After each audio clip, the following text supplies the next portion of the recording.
$944 million current account surplus है पहले 5 माह का। इंटरेस्ट रेट भी 13% पे आ गया और जो इन्फ्लेशन है वो 4.9%, जो 6.5 साल की कम तरीन सतह है उसके ऊपर आई है। क्या मिफ्ता इस्माइल साहब, आपको वेलकम कर रहा हूँ प्रोग्राम में, ये एक वेलकम सिग्नल है टर्न अराउंड का, या एक छोटा सा एक स्पेस मिला है हमें, अभी बहुत खुश नहीं होना चाहिए? जी, बहुत शुक्रिया आपका नदीम भाई। ये एक खुशाइन बात है कि पाकिस्तान में शरह सूद कम हुआ है और अफरात ज़र कम हुआ है। जो लोग ये कहते हैं कि महंगाई कम हुई है, वो शायद ये बात नहीं समझते कि महंगाई कम नहीं हुई, जिस रफ्तार से महंगाई बढ़ रही थी उस रफ्तार की तेज़ी में कमी आई है, उस रफ्तार में कमी आई है। तो जो चीज़ें पिछले साल 25% से महंगी हो रही थी वो इस साल कम महंगी होंगी, लेकिन महंगी ज़रूर हो जाएंगी। साथ साथ हमारी क़ुव्वत ख़रीद नहीं बढ़ रही, तो हमारे लिए वो चीज़ें ख़रीदना और मुश्किल हो गई है। जो दाल 160 रुपए की थी पिछले साल और 200 रुपए की हुई थी, वो अब 225 की हो जाएगी, तो वो मज़ीद हमारी पहुँच से बाहर हो जाएगी। दूसरी जो ख़बर आपने दी है कि जारी खसारा बेहतर हो गया है और बल्कि इसमें सरप्लस हो गया है, और ये पहली मरतबा हुआ है शायद 2015 के बाद। तो उस पर उसके अंदर ज़रा सा देखें कि क्यों हुआ है, तो पता चली कि 4% आपकी बरामदात बढ़ी हैं, जो कि मेरे ख़्याल से बड़ी खुशाइन बात है कि बरामदात बढ़ी हैं। लेकिन ज़ाहिर है कि हुकूमत का अपना टारगेट ये है कि वो 15-20% बरामदात बढ़ाना चाहते हैं सालाना तौर पर, क्योंकि वो 4-5 सालों में एक्सपोर्ट्स को डबल करना चाहते हैं। तो उनको 18% की ग्रोथ चाहिए और इनको 4% की मिली है। दूसरी तरफ हमारा दरामदात कम हुई है 7% से, वो ज़ाहिर है कि अच्छी बात नहीं है। इसका मतलब है कि मशीनरी पाकिस्तान में इंपोर्ट नहीं हो रही, केमिकल्स पाकिस्तान में इंपोर्ट नहीं हो रहे, इतनी मैन्युफैक्चर्ड इंटरमीडिएट्स इंपोर्ट नहीं हो रहे कि जिसको हम फिर री एक्सपोर्ट करें। तो वो एक तशवीशनाक बात है। और फिर उसके बाद जो रेमिटेंस बढ़े हैं मेरे ख्याल से 18-20%, वो भी एक आई गेस अच्छी बात है, विच शोज़ के यहाँ से पाकिस्तानी बाहर जा रहे हैं और पैसे भेज रहे हैं।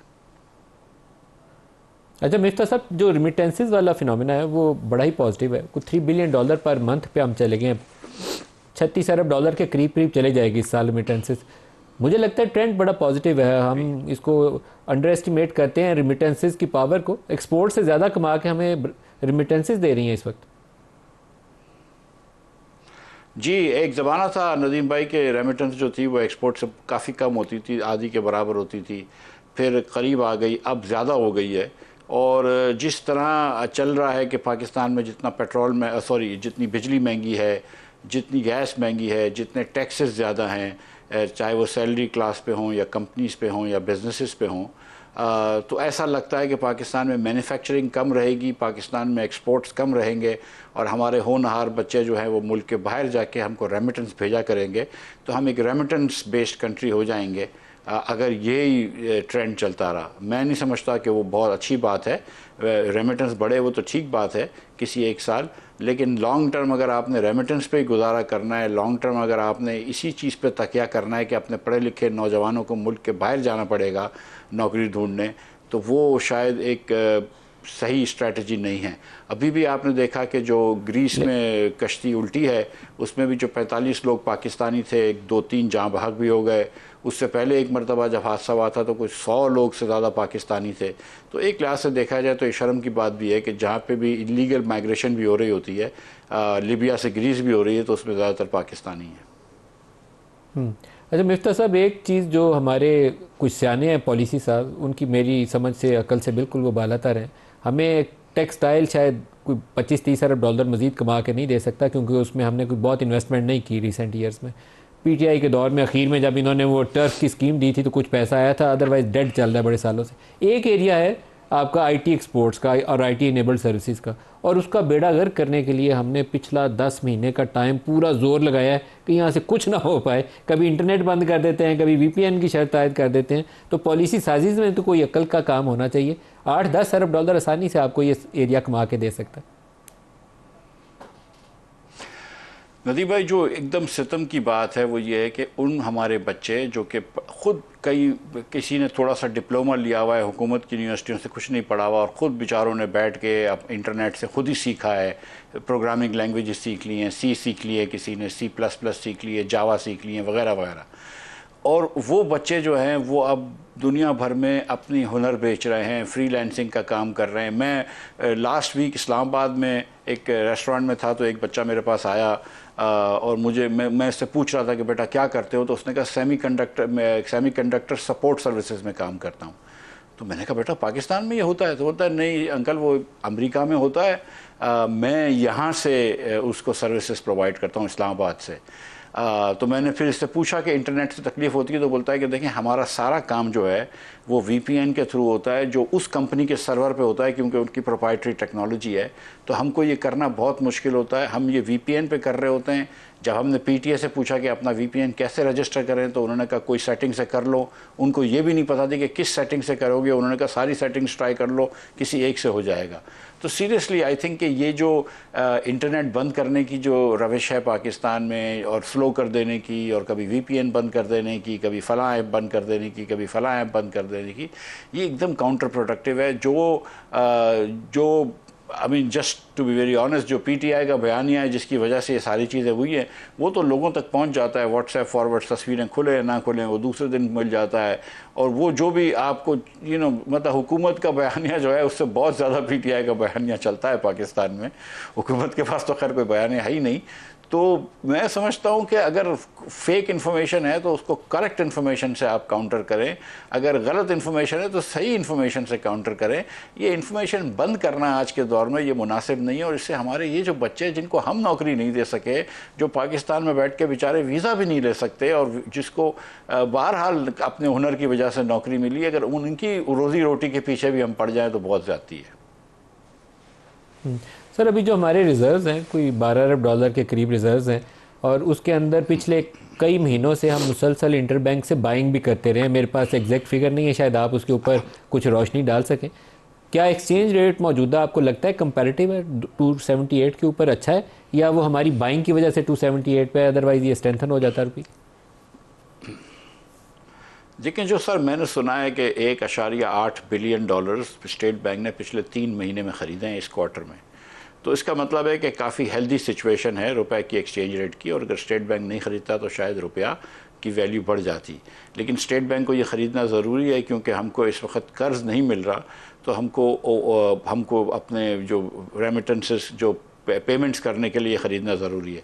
तो जो पिछली गलतियां हमने करी थी उसकी वजह से अब हमको ये डॉलर्स की ज़रूरत तो है। एक्सचेंज रेट पे नदीम भाई मैं फिर ही गुजारिश करता हूँ कि मुझको या किसी साहब को नहीं पता होता कि रेट सही क्या है।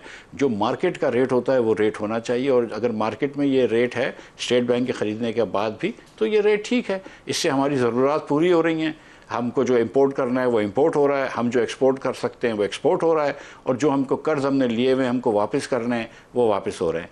अगर हम आज ये नहीं ख़रीद रहे होते तो हो सकता है कि रुपया थोड़ा सा बढ़ जाता, चीज़ें थोड़ी सी और सस्ती हो जाती, लेकिन उससे फिर एक्सपोर्ट कम हो जाता, इंपोर्ट बढ़ जाता। क्योंकि हमने वो पिछले दौर में कर्ज़ ले लिया है, तो अब हमारे पास ये इजाज़त नहीं है कि हम थोड़ा इंपोर्ट बढ़ाएं। तो मेरे ख्याल से जो मार्केट का फ़ैसला है वो ठीक है। फ्रेंडली कंट्रीज से हमारी बड़ी आस उम्मीद थी। किसी ज़माने में तो 100 अरब डॉलर की बहुत ही हम बड़ी बड़ी फिगर बताते थे। सऊदी अरब से इन्वेस्टमेंट की आस है, कतर से इन्वेस्टमेंट की आस है, UAE से पैसे की उम्मीद है। इसी तरीके से अब अज़रबैजान से भी सोचा जा रहा है कि वो भी आएगा, ऑयल एंड गैस में इन्वेस्ट करेगा। मटीरियलाइज नहीं होता, पॉजिटिव स्टेटमेंट्स आती हैं, आगे नहीं चलता। आपको वजूहात क्या नज़र आती? सर इस मुल्क में पाकिस्तान में बिजली की कीमत पूरे खित्ते में सबसे ज़्यादा है, और जितने भी हम पल्ला ममालिक हैं या तुमसे हमसे अमीर ममालिक हैं उनसे भी ज़्यादा है। थाईलैंड से हम महंगी बिजली है, इंडोनेशिया से महंगी बिजली है, साउथ अफ्रीका से महंगी बिजली है, वियतनाम से महंगी बिजली है, केन्या से महंगी बिजली है, और साउथ अफ्रीका से महंगी बिजली है, और हिंदुस्तान, बांग्लादेश और श्रीलंका से तो है ही। इसी तरह गैस जो है थाईलैंड के अलावा तमाम ममालिक से महंगी है। तो हमारी यूटिलिटी सबसे महंगी है। पाकिस्तान में कंपनीज़ के ऊपर 59% टैक्स है जो वो डिविडेंड अपने आप को देती हैं, और इसमें अभी मैंने वर्कर्स वेलफेयर फ़ंड नहीं लगाया। पाकिस्तान के अंदर रेड टेप है, पाकिस्तान में लैंड महंगा है, पाकिस्तान में परमिशंस महंगी हैं। तो मुझे ये बतलाइए कि कोई सऊदी अरब का या यूएई का या XYZ किसी भी मुल्क का इन्वेस्टर जब पाकिस्तान में या दुनिया भर में इन्वेस्ट कर सकता है तो वो पाकिस्तान क्यों आएगा? इसीलिए आज तक हमको ये सोचना चाहिए कि $1 का इन्वेस्टमेंट पाकिस्तान में नहीं आया है जो पाकिस्तान से कुछ बनवा के दुनिया में भेजे, चाहे वो जूते हों, पतलून हो, ये लोकल इन्वेस्टर्स इन्वेस्ट करते हैं, कोई बाहर से नहीं आता है। जो कि बांग्लादेश में होता है कि कोरियन इन्वेस्टर्स बांग्लादेश में चले गए, बांग्लादेश वियतनाम में होता है कि Korean investors, Japanese investors Vietnam में चले गए, जापानीज़ इन्वेस्टर्स मलेशिया में चले गए, दुनिया भर के इन्वेस्टर्स इंडिया में जाते हैं। हमारे यहाँ कोई नहीं आता क्योंकि हमारी चीज़ें बड़ी महंगी हैं। तो और दूसरा ये कि ये गलत तकिया हमने करा हुआ है। पाकिस्तान में एनुअली पिछले 15 साल से आप देख लीजिए औसतन $2 बिलियन का फॉरेन इन्वेस्टमेंट आता है और औसतन पाकिस्तानी जो है वो $45 बिलियन का इन्वेस्ट करते हैं। तो हमको $45 बिलियन जो इन्वेस्ट कर रहा है पाकिस्तानी, उसके लिए चीज़ें आसान करनी चाहिए और कोशिश ये नहीं करनी चाहिए कि फ़लाँ मुल्क से हम जाके बोलेंगे यार शेख साहब प्लीज़ हमारे यहाँ इन्वेस्ट कर दें। कोशिश ये करनी चाहिए कि हमारे मुल्क के हकीकी हालात इतने बेहतर हो जाएं कि ख़ुद जो लोग हैं, चाहे वो सऊदी अरब से हों या जर्मनी से हों या अर्जेंटीना से हों, ख़ुद ये महसूस करें कि पाकिस्तान में इन्वेस्टमेंट करोगे तो 4 पैसे कमाओगे। यहाँ पे ये सूरत हाल नहीं है। आप देख लीजिए कि जो कंपनियाँ हैं, चाहे वो शेल हो, वो छोड़ के गई है, कितनी दवाइयों की कंपनियाँ चले गई हैं, अद्वियात की कंपनियाँ, दीगर ऑयल एक्सप्लोरेशन कंपनियाँ सारी चले गई हैं। तो जब कंपनियाँ छोड़ के जा रही हैं तो नई कंपनी क्यों आएगी? मेरी समझ से बाहर है। तो हमको ये वाला जो है ये रेड हेरिंग चेस ही नहीं करना चाहिए। एक जाते जाते आपसे FBR के ऊपर भी पूछ लूँ सवाल। इतने टैक्स लाद दिए हमने, जहाँ जहाँ सैलरी क्लास को भी काटा जा सकता था काट लिया, हर एरिया के ऊपर हमने बोझ डाल दिया। अभी भी शॉर्टफॉल है, हालांकि इस तमाम अरसे में इन्फ्लेशन भी ठीक ठाक थी पाकिस्तान में, लेकिन फिर भी अभी शॉर्टफॉल है। क्यों? सर, एक महदूद तबका है जिसके ऊपर आप टैक्स लगाते हैं। आप नौकरी पेशा लोगों के ऊपर, अर्बन वर्कर्स के ऊपर टैक्स लगाते हैं, मिडिल क्लास अर्बन वर्कर्स, 50,000 रुपये से ज़्यादा तनख्वाह वाला। आप टैक्स लगाते हैं बिजनेसेस के ऊपर और अर्बन उसके ऊपर क्लास। आप 1000 गज की अराज़ी किसी के पास हो, 1000 एकड़ की अराज़ी हो, ज़रा ही आप टैक्स नहीं लगाते। आपके पास अरबों की प्रॉपर्टी हो शहरों के अंदर, सूबों के अंदर, आप उनके ऊपर टैक्स नहीं लगाते। तो एक तो आपने टैक्स का जो निज़ाम है वो बड़ा नैरो रखा हुआ है और आपके पास हॉरिजॉन्टल इक्विटी नहीं है कि बराबर के लोग बराबर टैक्स दें, ना आपके पास वर्टिकल इक्विटी है। तो आपने टैक्स निज़ाम ही ऐसा नहीं है कि जिससे आप बहुत ज़्यादा टैक्स ले सकें। जब तक आप टैक्स लॉस को सिंप्लीफाई नहीं करेंगे, रेट्स को जी मिफ्ता साहब, आप अपनी कॉल सुनिए, मेरे पास वैसे भी सेगमेंट का वक्त करीब आ रहा है। मिफ्ता इस्माइल साहब, साबिक वज़ीर और अवाम पाकिस्तान पार्टी के रहनुमा।